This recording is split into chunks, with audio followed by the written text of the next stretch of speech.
Rocky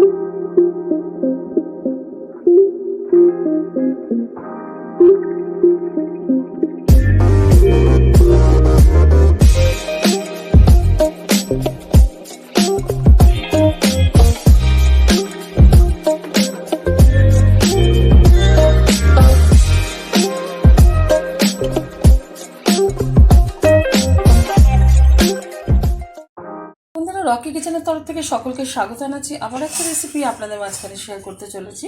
সেটা হলো পুদিনা পাতা আর পাতিলেবুর শরবত একসাথে। আমি তার জন্য নিয়ে নিয়েছি একটা মিক্সিং জার। তার মধ্যে দিয়ে দিলাম কিছুটা পুদিনা পাতা, এখানে ডানটি ফেলে দিয়ে কিন্তু শুধু পাতাটাই ব্যবহার করেছি। এখন এর মধ্যে দিয়ে দেব আমি একটা পাতিলেবু রস, একটু ছেঁকে নিচ্ছি যেহেতু দানা আছে, রসটা ছেঁকে নিলে ভালো হয়। এই শরবতটা কিন্তু শরীর পেট দুটোই ভীষণ ঠান্ডা রাখে আর খুব উপকারী হজমের পক্ষে। আজকে যেহেতু এখন গরমকাল শুরু হয়ে গেছে, প্রত্যেকে কিন্তু কম বেশি একটু শরবত খেয়ে থাকে, তা আপনারা এই শরবতটা অবশ্যই বানিয়ে খেয়ে দেবেন, আশা করি ভালো লাগবে। দিয়ে দিচ্ছি এখন সামান্য পরিমাণে একটু জল। এই জল দেওয়ার পরে একটু পেস্ট করে নিচ্ছি মিক্সিতে।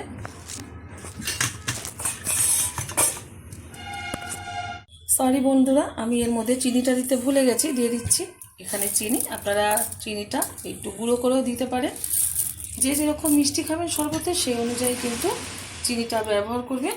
এখন ভালোভাবে আমি পেস্ট করে নিচ্ছি। পাতাটা পেস্ট করে নিয়েছি।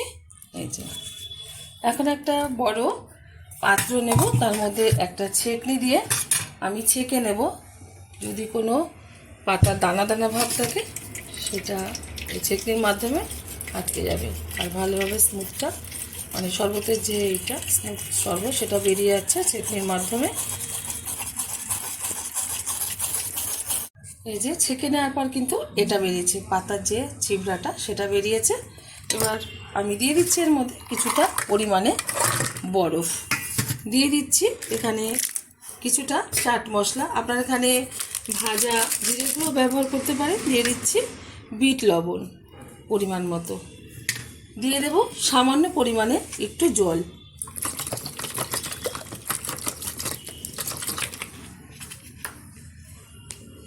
ভাবে একটা হাতার মাধ্যমে আমি একটু নাড়িয়ে নিচ্ছি, আর এখানে একটু গ্লাস নিয়ে নিলাম প্লেটের মধ্যে। এখন সুন্দরভাবে এর মধ্যে ঢেলে দেব।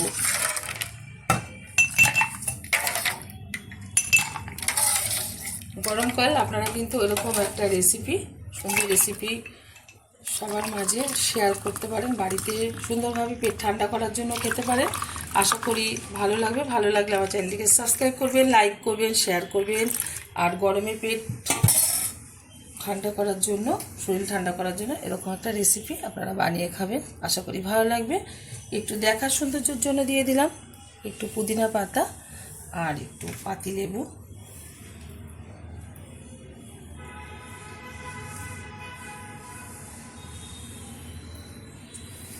হচ্ছে না, যাই হোক একটা সাজানো। দেখাবে পরের ভিডিওতে নতুন কোনো রেসিপি নিয়ে। ধন্যবাদ।